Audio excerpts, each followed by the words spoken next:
और वो मानवाधिकार के लोग कहाँ हैं जो all eyes on Gaza, all eyes on Philippines? उनकी आंखें बंद हो गई क्या? उनकी आंखें फूट गई क्या? वो क्यों नहीं बोलते ऑल आइज ऑन बांग्लादेश? और 40 लाख हिंदू उस समय मारे गए, 40 लाख हिंदू 1947 के अंदर। और इसके अंदर, इस पूरे षड्यंत्र के अंदर कौन शामिल थे? नेहरू, गांधी और जिन्ना। खमागणी राम राम ते देख रहा हो सुनो राजस्थान। इन वक्त मैं खड़ा हूँ जोधपुर रे जालोरी गेट चौराहे रे माते और भारी संख्या में भीड़ है विश्व हिंदू परिषद और बजरंग दल बांग्लादेश में जिको कुकृत्य होयो उनरे खिलाफ नारा लगा रहे हैं। सब नटा है एक वीडियो वायरल हुए जट दीपू दास नामक एक व्यक्ति ने पहली भीड़ जी की है उनरे साथे मारपीट करे, उनने नग्न अवस्था में ले आवे, पेड़ माते लटकावे और जिंदो जला देवे। पूरे भारत में इनकी निंदा हो रही है और बांग्लादेश के खिलाफ नारा भी लाग रहा है कि आखिर वो कैडो संविधान है, वो कैडो भाईचारो है। भाईचारो बात इन वास्ते कर रही हूँ क्योंकि दीपू दास ने मारण में षड्यंत्र में वे 4 दोस्त भी शामिल हा जिन्हें दीपू दास बचपन खुदरो साथी कैफ तो दोस्त कैफ तो लेकिन वही षड्यंत्र कर उन्हें बारे लेना आवे फैक्ट्री से भीड़ रे हवाले करे और दीपू दास रो ओ हाल हो जावे। बंधु, पाकिस्तान, बांग्लादेश और अफगानिस्तान, इनका जन्म ही जिहादी मानसिकता यानी कि धर्मांतरण और हिंदुओं को प्रताड़ित करने के साथ ही इनका हुआ। आज से ठीक 1946 में आज ही के दिन 23 दिसंबर को स्वामी श्रद्धानंद जी की हत्या जिहादी मानसिकता के व्यक्ति ने इसलिए कर दी क्योंकि हिंदुओं को धर्मांतरण रोक रहे थे। वही घटनाएं आज बांग्लादेश में हो रही है और वो बांग्लादेश की जो घटनाएं है वो केवल एक दीपू दास चंद्र की घटना नहीं है। वो वहां पर पिछले 1 वर्ष से जो घटनाएं निरंतर हिंदू बहन बेटियों के साथ उनका बलात्कार हो रहा है, उनकी हत्याएं हो रही है, उनकी गर्दन काटी जा रही है और हिंदू भाइयों का उसका व्यवसाय जलाया जा रहा है, मंदिरों को तोड़ा जा रहा है और वो वहां हो रहा है जहां वो छिली मुर्गी साहब के व्यक्ति वहां पर शासन कर रहा है और वो व्यक्ति वो है जिसको दुनिया ने शांति का नोबेल पुरस्कार दे दिया। तो मैं भी उनसे कहना चाहता हूं, तुमने क्या देखकर ऐसे व्यक्ति को शांति का नोबेल पुरस्कार दे दिया? और वो मानवाधिकार के लोग कहाँ हैं जो all eyes on Gaza, all eyes on Philippines? उनकी आंखें बंद हो गई क्या? उनकी आंखें फूट गई क्या? वो क्यों नहीं बोलते ऑल आइज ऑन बांग्लादेश? आज पूरे विश्व में हिंदू जाग गया है और वो चेतावनी देना चाहता है कि हिंदुओं के साथ इस तरह का अत्याचार नहीं सहेगा। यदि करोगे तो हम जहां आवश्यकता पड़ेगी वहां रोकेंगे भी सही, टोकेंगे भी सही और नहीं मानोगे तो ठोकेंगे भी सही। आज बजरंग दल पूरे भारत में मैदान में है। दीपू दास ने जरे जिंदा जलायो तो उन्हें साथे वे 4 दोस्त भी हा उन्हें जलावण में जिका उन्हें दोस्त था लेकिन भाईचारो नहीं निभायो। बिल्कुल बंधुओं, वहां पर जो हुआ उन्होंने केवल चारा बनाया, वो आज से चारा नहीं बना रहे, वो चारा मुगलों के शासनकाल से हिंदुओं को बना रहे हैं। लेकिन हिंदू भी क्या आंखों में पट्टी बांधकर सोया रहता है, वो विश्वास कर लेता है और वही विश्वासघात उसके साथ रहने वाले लोग।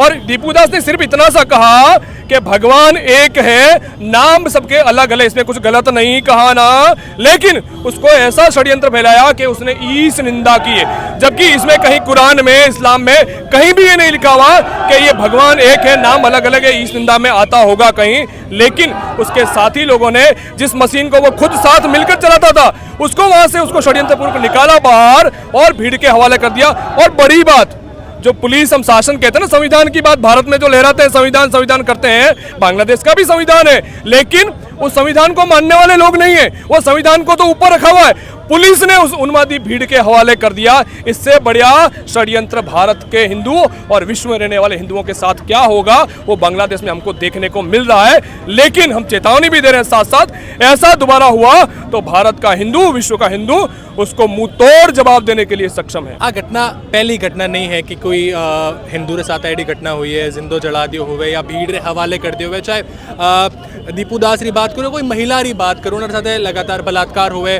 पूरी भीड़ रे सामने उन्हें फेंक दियो जावे। आज हिंदू समाज के संस्कार इस तरह के नहीं है कि वो लोग माइनॉरिटीज़ का किसी का उत्पीड़न करें।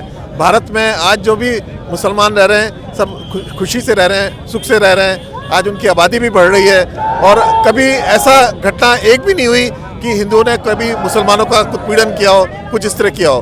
पर आज जिहादी जो उन्माद है, आज बांग्लादेश में, आज बंगाल में आप देख रहे हैं कि बाबरी मस्जिद बनाई जा रही है। तो आज ये जिहादी मानसिकता का प्रतीक है। बाबर जो कि भारत के अंदर एक इन्वेडर था, उसने आके यहाँ लोगों को मारा और राज्य स्थापित किया, आज उसकी मस्जिद बनाने जा रहे हैं। भारत के मुसलमानों को समझना पड़ेगा कि आज जो बांग्लादेश में हिंदुओं पे जाति हो रही है वो उनके पूर्वजों के साथ भी यही जातियाँ हुई थी। आज उनके पूर्वजों के साथ जाति हुई तभी तो वो मुसलमान बने। आज हम लोग तो हिंदू हैं तो हमारे पूर्वजों के साथ जातियाँ नहीं हुई थी। आज ये शर्म की बात जो है पाकिस्तान और बांग्लादेश के मुस्लिमों के लिए है कि आज उनके पूर्वजों के साथ भी ऐसे जातियाँ हुई थी और उसके बाद उनका कन्वर्शन इस्लाम में हुआ था। तो आज उन लोगों को भी इस चीज़ के लिए खड़ा होना चाहिए कि हिंदुओं पे जाति नहीं हो। और आज अगर यही जिहादी मानसिकता रहेगी तो भारत में जो बांग्लादेशी मुस्लिम 3 से 4 से 5 करोड़ तक हैं उनके साथ भी इसी तरह का व्यवहार किया जाएगा। और भारत की सरकार को सख्त एक संदेश देना चाहिए कि जिहादी मानसिकता को ठीक करें और नहीं तो हिंदू आगे आने वाले टाइम में एक्शन लेगा। जालोरी गेट चौराहे जटे बांग्लादेश रे लोगों रे खिलाफ भी नारा लाग रहा है कि आ हरकत वे हकीकत कर सके और पाकिस्तान रे खिलाफ भी कटे न कटे नफरत है। लेकिन हमारे साथ एक शख्स है जिका पाकिस्तानी हिंदू है, लगभग 22 साल रे पचे वे पाकिस्तान वटे आया और उन्होंने अठेरी नागरिकता मिल चुकी है। कई हालात है वटे पाकिस्तान में हिंदू हो रहा और आपने पूरे परिवार रे साथ अटे आनो पड़ियो। नमस्कार, भारत माता की जय। मैं कबीर दास, मुझे जोधपुर में आए हुए 25 साल हो गए हैं और हमने भी सर बहुत ही वहाँ पे तकलीफ़ें उठाई, बहुत प्रताड़ना हम लोगों ने सहन करके हमको बहुत मजबूर होकर के यहाँ आना पड़ा हमारा धर्म बचा करके, क्योंकि वहाँ पर जो है सर इस्लामी कानून लागू हो रखा है और वहाँ पर जितने भी अल्पसंख्यक हैं जिनको अपन अक़लियत बोलते हैं वो लोग वहाँ पर बहुत परेशान हैं। या तो देखो उनको आज मैं आपको एक बात बताऊँ, आप अगर तारीख़ में जाओ तो जिस समय बंटवारा हुआ था उस टाइम पाकिस्तान के अंदर टोटल जो अक़लियत थी वो थी 27% और आज की डेट में वहाँ पर टोटल जो आबादी है हिंदुओं की, सिखों की, ईसाइयों की, सबकी मिला करके ऑल ओवर टोटल आबादी रह गई है 1.5%। अब आप गौर करें कि ये जितनी भी संख्या घटी है ये कहाँ गई, क्योंकि या तो इनको ज़बरदस्ती इस्लाम कबूल करवा दिया गया या कुछ लोग बेचारे भाग दौड़ करके यहाँ आ गए और बाकी लोग मतलब बहुत ही तकलीफ़ों के अंदर अपनी ज़िंदगी जी रहे हैं। तो मैं सरकार से इस बात का आग्रह करना चाहता हूँ, भले पूर्वी पाकिस्तान हो या पश्चिमी पाकिस्तान हो, आपको इनके ऊपर बहुत भारी तरीके से अटैक करना पड़ेगा, इनका इलाज करना पड़ेगा और बीमारी की जड़ में जाना पड़ेगा। और बीमारी की जड़ क्या है? बीमारी की जड़ है सर गज़वा हिंद। जब तक आप गज़वा हिंद के ऊपर चोट नहीं करोगे, जब तक आप जो हिंदुस्तान के अंदर भी ऐसी जो ताकतें हैं जो उन लोगों को कहीं ना कहीं तरीके से उनको शय देती है और उनको प्रोत्साहन देती हैं, तो उन लोगों का भी इलाज करना पड़ेगा और कुछ ना कुछ एक ऐसा बड़ा कदम उठाना पड़ेगा जिसके ऊपर इन पूर्वी पाकिस्तान और पश्चिमी पाकिस्तान वालों का अच्छे तरीके से इलाज हो सके। यहाँ के जितने भी युवा पीढ़ी है और हमारे जो जितने भी बुद्धिजीवी लोग हैं, मैं उनके सामने एक बात की हाथ जोड़ करके रिक्वेस्ट करता हूँ कि जो 1947 के अंदर बंटवारा हुआ था उस बंटवारे को सिलेबस के अंदर शामिल करें, सिलेबस के अंदर शामिल किया जाए ताकि लोगों को और आने वाली पीढ़ी को पता लगे कि जो हमारा वो बंटवारा हुआ था उस टाइम ना तो बीजेपी थी ना आरएसएस थी, बीजेपी भी नहीं थी और आरएसएस भी नहीं थी, तो हिंदू मुस्लिम दंगा हुआ कैसे?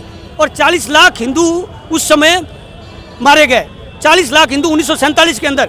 और इसके अंदर इस पूरे षड्यंत्र के अंदर कौन शामिल थे? नेहरू, गांधी और जिन्ना।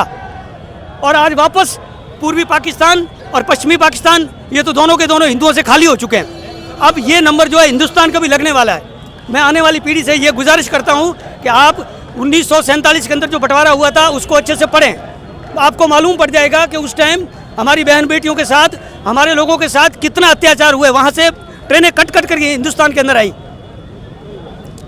तो मेरी एक बार वापस सरकार से यही गुजारिश है कि आप इनके ऊपर कड़े से कड़ा एक्शन लें और इनको पूरे वर्ल्ड के अंदर एकदम पूरा का पूरा पूर्वी पाकिस्तान और पश्चिमी पाकिस्तान को नंगा किया जाए।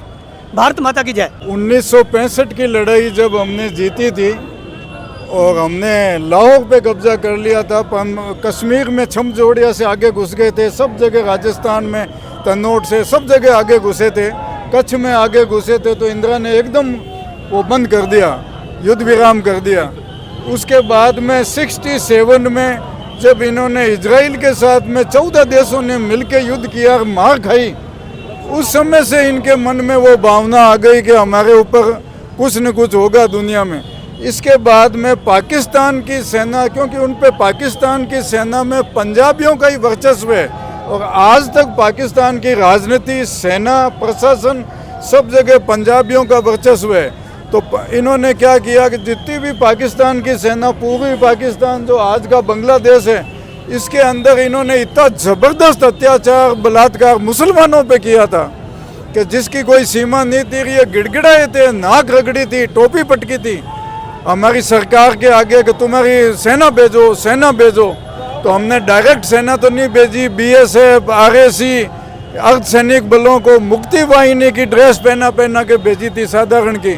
और उसके बाद में हमने इनको पूर्वी पाकिस्तान को आज़ाद करा के, पाकिस्तानी सेना के अत्याचार से आज़ाद करा के इनको स्वाभिमान से जीना सिखाया था। आज वो हमारी बिल्ली हमसे ही म्याऊ करती है।